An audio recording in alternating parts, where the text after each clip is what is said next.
Okay, so this video is going to be about how to leave an abuse situation successfully, or quote unquote runaway, as people like to say.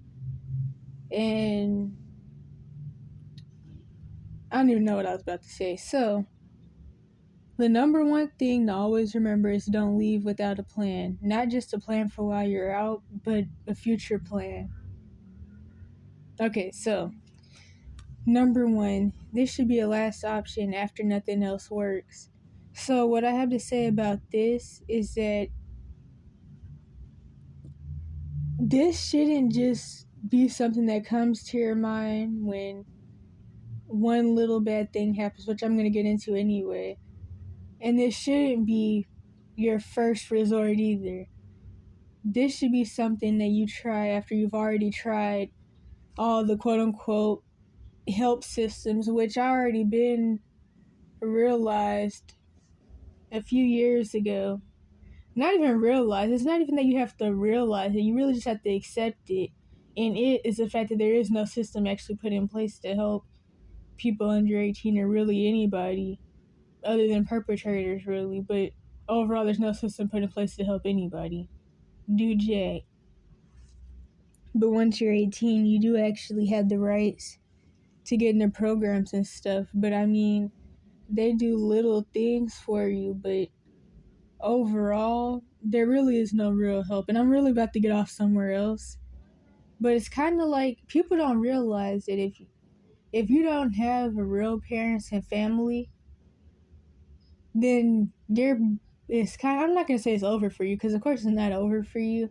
And people can get past that, but it really does.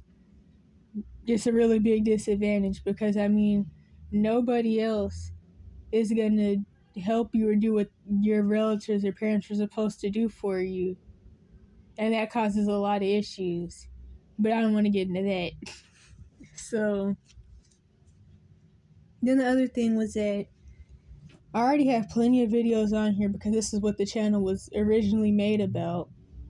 About how, about how the Cash for Kids system is there to further abuse and make money off of abused kids, and that's the mental health system, the school system, and the juvenile justice, TTIs, all that stuff, and also CPS. And so something that people should know is that CPS is just a legal kidnapping and human trafficking organization, which is why, honestly, I really feel like you shouldn't be begging them for years to quote-unquote help you, because they're really not there to quote-unquote help. And it's like, even if they did finally one day care and stop ignoring you and partnering with your abusers, then you're still going to be in a bad predicament, and you'll either have to run away from CPS custody, or you'll end up in SRA sex trafficking, or even lower branches of sex trafficking like the prostitution sex trafficking. You could end up in that from CPS. Not to mention that overall they are a human trafficking organization in general, because they take you from one state to another state and throw you around to different pedophiles in quote-unquote foster homes and group homes and mental facilities without your permission. You have no rights, which is why that's considered being a ward of the state, just like how if you were a juvenile who went to jail, that would also be considered being a ward of the state. Or if, no, I kind of already said that thing. So, yeah. They traffic you in general, but you can also get into full-blown sex trafficking by CPS. Or if not by them specifically, get put in a home that's into it, and then they traffic you. So that's something to keep in mind, because realistically speaking, even if you get in there and things don't go too horrible, the chances of you getting adopted, especially adopted by good people, is really low, to be honest. And then once you turn 18, you just end up homeless on the streets, living in your car. So, yeah, I really don't see a point in begging CPS for quote-unquote help. You just have to accept that there really is no help, which, of course, if you're thinking about running away, you probably already got to that point. But it's like so many people really struggle with so much cognitive dissonance, which is why you really have to look into trauma symptoms and study that in mental health anyway, in family systems, or else you're not even going to be prepared to really leave without getting hoovered back in or guilt tripped back in, or just feeling like you can't take care of yourself. So you run back to an abusive family system that'll do the bare minimum of at least keeping a roof over your head, and probably halfway even doing that. But yeah. So anyway, to get to the next thing. If your situation is bearable enough and your abusers won't have you dead, insane, in a conservatorship/guardianship, or institutionalized by the time you're 18, then you need to try to stay. If you're in an abuse situation where you're constantly being lied on, which these are lies that can get you charges, getting you in prison, in the cash for kids system, or stuck in a mental facility for years, or if you're being sabotaged, like can't go to school, can't get a job, friendships ruined. But a lot of people may not think the friendship thing is that serious. But I mean, you don't want to end up like me with no social skills. And overall, it's really just how unstable my situation was that messed up some stuff. But it's like, I'm about to go off into something else. So basically, what I realized is that for one, I had too much attachment issues that caused limerence. And then there was a lot of stuff with that. And then being codependent, not really knowing how real relationships are supposed to go. So I was, when I wasn't just being the codependent limerence bad guy, I was just throwing myself in abusive situations, quote unquote friendships. Like, I know on the evidence channels, I used to have this video about my most abusive friend ever, whose nickname was Addie, and then it was something else. Oh yeah, and then I just realized that overall, I'm always throwing myself in relationships with people that I can't even have a conversation with because we have nothing in common. So yeah, that's kind of irrelevant, but people think it's not that serious, which that being friendships being ruined, but it really does mess you up, and then you have no social skills and all that. And then not allowed to have an ID, homework set on fire, which was kind of just, it was kind of like a self-inside joke, because while writing this, I had a flashback about when my dad set my homework on fire when I was 8, which I did mention way back when I did the whole evidence channel thing. But anyway, that can happen too. But when that happened to me, I was 8, so it didn't really matter that much. Well, I was either 8 or 9. But if you're in high school or whatever grade where that stuff really matters, that can be very sabotagey. And then false charges, which I already said, and then etc. If all that's happening, you should probably look into leaving. Okay, so 1A, you should try to stay till at least 16 because you want the most education possible, and least longest wait till 18. And try to get a GED before you leave, but that doesn't really matter as long as you're able to get your vital records, which you're going to need anyway for other reasons, because when you're a missing person, you should be trying to avoid working and doing anything where you have to show ID and all that for obvious risk of getting caught. I even avoided this even though I knew I wasn't being looked for, but yeah, the point of a GED is really to try to get a job, which some places still feel some type of way about GEDs anyway, but it's really to try to get a job, like if you wanted to go to college or something. So it's really not that important for you to try to get a GED before leaving, because you're not going to be able to use it anyway till 18, which is why you could just wait till 18 to get in the high school diploma program. But you could try to get it before leaving for, like, maybe if you want to try to jump straight into a job, or if you don't want to do the whole process at 18, you just, I don't know. 1B, you need to get an ID before leaving, because this can make it easier to get your birth certificate from programs like Wings. then your SSN, which I don't really know how you get your SSN, which that's the Social Security card. But I do know the Wings program is like in every state, or at least every state where they really have homeless services, because they have it where I live now, which is on the West Coast. So I might as well just start saying where, since the whole thing happened where the police illegally told my relatives where I live. But when I was in Alabama for 2 weeks, they had Wings there too. But when it comes to the Social Security card, I really don't know how you get that. I was able to get mine before leaving way back in like June 2022. So I've been had my SSN way before leaving. And for any people who remember, even from the evidence channels, if anybody on here even is, I had to play tug of war for the ID. And that was a real important thing. That was the thing that I really, really needed for the birth certificate program thing. And then they get it for you for free too.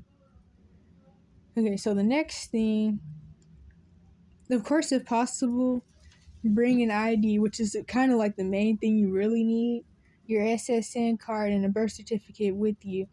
Also, if you have an ID and your Social Security card, you can get a job, but jobs will sometimes still ask for your birth certificate.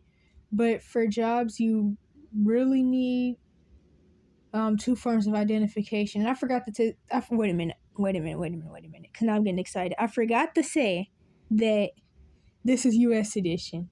I should have said that in the beginning, and then that's that. I'm not gonna do this over, so I'm just gonna keep going past that. Okay, dang, where was I? I do this every single video.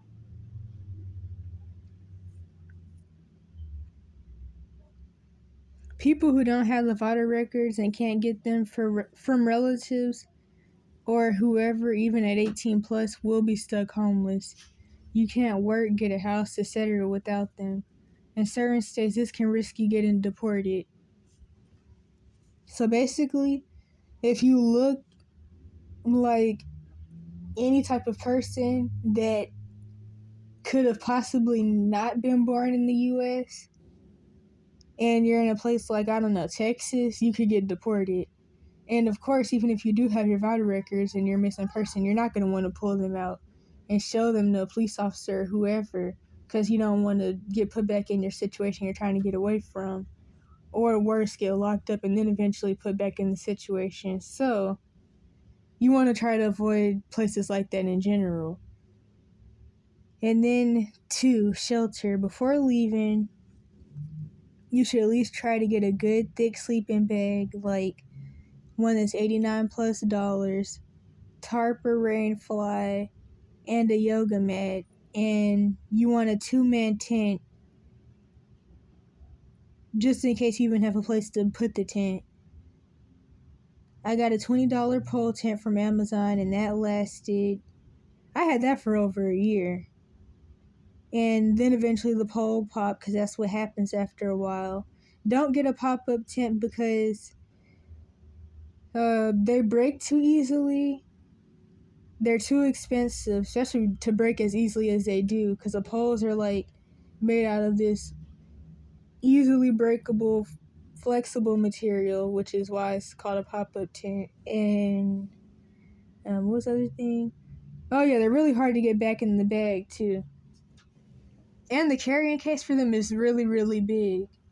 Because like with a pole tent, if you have the right type of, if your bag is long enough, you can easily fold up the tent. Well, that's not that easy either, but you could fold up the tent or ball it up and put it in the bag, and then if the bag's long enough, then you could put the poles in there or the suitcase or whatever. But with a pop-up tent, actually I'll just show you. This is what the pop-up tent carrying case looks like. That over there. That big thing, that circle in the back. And then here, wait a minute, dang. Here are my suitcases. So as you can see, that can't fit in there, and the pop-up tent can't be folded up, and it's really hard to get back into this circle thing that it's in now to get it back in the bag. And when you do try to get it back in there, it could end up breaking. And mine broke because I was trying to move it with the sleeping bag in there, because I really didn't want to have to throw that on the ground too, because ants got in or something, which you're never supposed to move a tent with stuff in there, but still it breaks too easily, and I didn't like that. And if I had a pole tent, that wouldn't have happened. At least it wouldn't have broke how it did. It would have at least, if anything, got a hole at the bottom, but that can be patched up.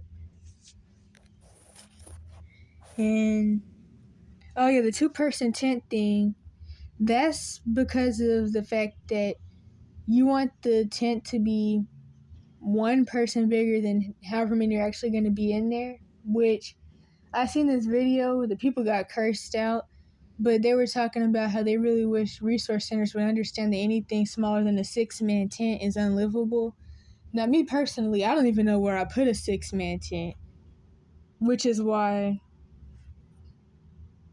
I don't even know what else to say. But yeah, so if you're 5 feet tall, then you want a 2-person tent. If you're taller than that, you're probably gonna need a 3-person tent. If you have 2 people, you're gonna need a 4-person tent, and that's how that goes. And number 3 is safety. You need pepper spray, taser, pocket knife, torch, and flashlight. And the pocket knife isn't for people, it's for if you have to, I don't know, cut a bottle for some reason or whatever, or carve something, or if you did know how to go hunting, stuff like that. And also canned goods. Remember, people under 18 don't have self-defense rights, so anything that could severely injure someone or unalive a person is risky. An investigation can also get you caught and locked up. So a taser and a pepper ball gun, if possible, may be the best. Although, of course, with a pepper ball gun, you may have to show the website some type of ID to get that. Then, of course, you're gonna eventually need more ammo if you do use it. But anything that can't cut somebody or unalive them, because I don't want to I don't know, this can get taken down for what I could say. So yeah, you don't want to be using stuff like that on people. Honestly, some people say you really shouldn't have weapons at all, because when you have weapons, you want to use them, but I don't agree with that, because if something really did happen where you really did need to defend yourself, you want to have something, anything really. And then you want to keep your weapons inside the waist of your pants at all times. So not on the outside, but kind of like how someone would keep a gun in their underwear on the side or on the front of them. That's what you want to do with pocket knives and stuff, and tasers and pepper spray. That can give you rashes that are kind of itchy on your waist and all that, but you don't want anything where people can see it. You really want people to think you don't have anything, to be honest. Although I know some people say, well, if you have something, you want people to see it so they can know not to mess with you. But I mean, people are going to do what they want to do. So anyway, number 4 is mindset. Don't get out there /here with no plan. I mean, future plan and on the run plan A, B, and C. Because when you leave, things can go left, especially because you don't have the rights to do anything and you can't work and you may not have the money for something. So you need to have backup plans. I really had to take things, I don't know how the saying goes, but just let things happen as they happen, basically, because I wasn't able to get the money to do what I really needed to do. And people say you want to at least have $5,000, which I thought that was on the other page, but I don't know. Oh no, it's not. It's on this page. But yeah, if you do this, you're either going to get caught. Okay, wait. This being if you leave with no plan or anything, you're either going to get caught or end up lost and wandering in the world. Which, what I have to say about being lost and wandering in the world is that I already know somebody who turned 18 a year ago, and they had left their situation a while before then. Not no, but they were here at one point, and they actually were in a support group about abuse too. But anyway, so trying to figure out how to explain this. basically, like, if you have the wrong mindset and you're really, like, revolving around your trauma, you can get caught up in what's called the vagabond spirit, which really the vagabond spirit isn't really associated to vagabond life in general. It's really just a term for a spirit that'll have you, like, traumatized and with no direction in life and no, what is it called? Intentionality and all that.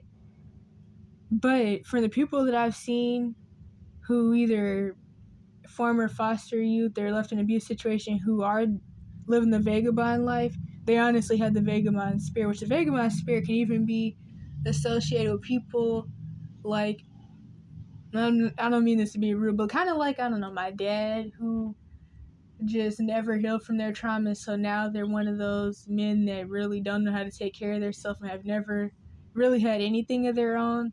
That would be an example of, like, the vagabond spirit, and also a couple other things. But anyway, it comes from, like, rejection and abandonment, and then you just kind of wander around lost. And so, even in one of the girls' videos, because she has a social media about the lifestyle she has going on the vagabond life right now, even in one of her videos, she talked about how having a house doesn't necessarily make you happier because she doesn't, the experience that she had living in the house, talking about her abuse, weren't necessarily happy or good experiences, but she's associating having a house with her parents, basically. And she even says, when people ask her this is a lifestyle choice or if she's homeless, she even says kind of both. So it's like she doesn't really like how she's living, and she wouldn't even stay put here long enough to get her vital records. Because I was telling her, you really should try to stay here, or really anywhere, for a little while. But when she was here, I was like, you should try to stay here. There's a lot of background noise. To try to get your birth certificate and stuff so you can work a job for a little while to get some money so you won't have to, like, try to stand on the sidewalk singing and hope people give you something and stuff like that. Or have to, like, what was she doing? She was studying plants so she could, like, know what plants to eat and which ones not to eat from when she has no other way to get food. And I mean, there's nothing wrong with knowing stuff about natural living, but it's like you kind of, yeah, I don't know what to say, but anyway, so you don't want to be like that. You don't want to be, like, revolving around your trauma and struggling with the vagabond spirit, but you can research that. And like I said, it isn't really associated with the vagabond life, but I've noticed that a lot of people who are living the vagabond life or just stuck homeless are struggling with rejection. And I mean, I even sometimes want to get caught up in just running, because one other thing that I noticed is that once you run from an abuse situation, you kind of, you kind of, like, get an addiction to the adrenaline rush of escaping abuse and finally being free from abuse, and then you get addicted to that, and then you just want to keep running, and you won't stay put long enough anywhere to be stable in any type of way, and you really don't want that. You really don't. And I think it's really tied to, like, how if you're used to being in fight or flight, which this is common in trauma, you're like, you don't really know what else to do. It's kind of like something I seen in the support group back in 2021, my early days of being in support groups when I first got on there and found out about them, thanks to somebody on my old abuse evidence channel who told me about them. But anyway, somebody was like, I've spent my whole life surviving, and it's really, like, the only thing I'm good at, and I don't know how to do anything else but survive. So, yeah, basically being addicted to struggling. That's what it is. And so the next thing, I think I might already said some of this, but if you do this, you're either going to get caught up, you're either going to get caught or end up lost in one, oh yeah, I did say that, or end up wandering in the world. And then the next thing, this will lead to drugs, prostitution, and jail or death. Not even jail because you did something wrong, but jail because people hate homeless people so much and the police will arrest you. Once police find out that you're homeless in the area, you'll be a target to them. So when police really started to notice that I was homeless, or at least some of them, they told me that soliciting was when homeless people sit down and stand in places. And it's like I think I was eating something or something like that, and then they just saw me sitting on the ground, and they were like, "You're soliciting because you're homeless and you're sitting." So yeah. Anywho, the next thing, which will also make you gain more trauma, which means more mental illness. And then the thing is, another thing that I've noticed is that since some people become homeless really, really early, like this dude I knew who got kicked out by his abusive mom at 7, and the PO officers knew he wasn't allowed to come home, but they would still take him to jail anyway. Dang, wait a minute. Okay, so I was talking really fast, and then my mouth got really, really dry. So, anywho, what was I saying? But yeah, people like that dude who get kicked out and don't have anybody really, really young. And of course, they usually have to fight over their vital records. I mean, nobody's probably going to give a 7-year-old their vital records anyway. Because abusive parents do stuff like that to sabotage you in general. So, like, they're not able to get a job. There is no real help. They have to avoid people so they don't get put back in their abusive situation or get trafficked through the cash for kids system. And so, basically, those are the people that end up stuck out here. And then they just get so traumatized to where they can't talk. When you talk to them, they don't even look in your direction. It's almost like they're deaf or something. And there are people out here like that. And of course, they get the schizophrenia label. But if you ever watch documentaries about feral children, some of them are almost something like that, to be honest. So, yeah.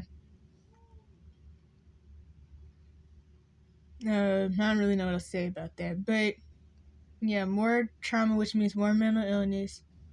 You want to have good coping mechanisms like handheld games, books, prayers, nature, meditation, etc. Because nightmares, flashbacks, and other trauma symptoms from your previous situation will creep up on you. Most people out here lose their mind from the loneliness, so you need to know how to healthily cope. Healthy coping does not revolve around substances, anything sexual, eating disorders, or self-harm, or using people to fill voids. And then leave in preparation, which is number 5. Try to make as much money as possible from over or under the table work before leaving, preferably $5,000, but of course most can't get that. Many abuse victims are so sabotaging and infantilized they aren't allowed to work. Other kids' checks goes towards bills and their parents' addiction or their parents' partner. So the main goal is to get enough money for transportation to the farthest place with homeless resources. This could be from $25 to $358 for a bus ticket. Put this money on a card that isn't under your relatives and maybe not your real name either. Mine was under my real name and I wasn't being looked for, so that didn't really have any effect on me anyway. But of course, I mean, there has to be more tied to it though, because it's like, I mean, who's to say that somebody else in the world just doesn't have the same name as you? So it's like, some things have to be a little more identifiable, but I used a Cash App card under a trusted 19-year-old. Also, don't use your real name on your bus ticket, and use a Wi-Fi number and a new email on your bus ticket application thing. And then number 6, I just wrote phone right there. So you want to buy a burner phone, and if it's not on, download or print out your bus ticket. Use a fake name you can remember how to spell for in case the ticket scanner doesn't work. So like when I went to Job Corps, the ticket scanner wasn't working because I had printed out my ticket. and sometimes those are hard to scan, and so the bus driver asked me to just show him my ID. But of course, if you can't show your ID and you're not using your real name, you can't do that. So they may just ask you to spell your name if you say you don't have an ID or you lost it or whatever. Which also you want to come up with an alibi for who you are and what you're doing in general throughout the whole situation, but that's kind of a side thing. But yeah, so you need to know how to spell it.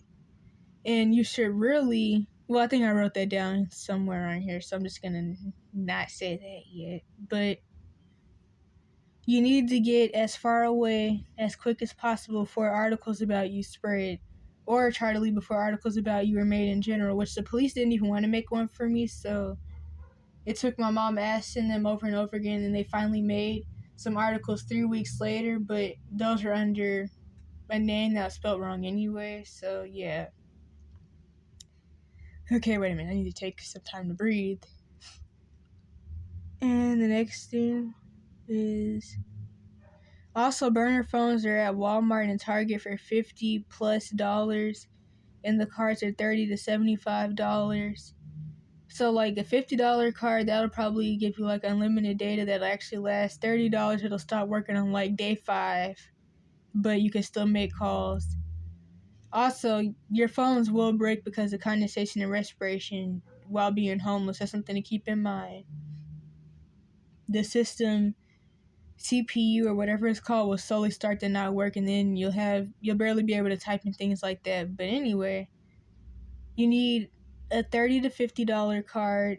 Some states don't have straight talk cards, at least some cities don't in some states, because I know where I'm at, they don't have Walmarts, they only have Targets, so straight talk cards are only in Walmart. So I couldn't pay the phone bill for my old phone with cash at least, and I didn't have money on my card, so I couldn't just buy a digital straight talk card, and so I had to get a new phone. You only need physical cards if there's no money on your phone. I didn't mean to write that. Oh my gosh. I meant on your card, but if you don't have a card, well, honestly, you really need to try to get a debit card, to be truthfully honest. That's something you really need to try to get. But I didn't write what I thought I wrote, which was, I don't even know what I was going to say, to be honest, but I'm running out of space, so I'm going to have to do a part 2.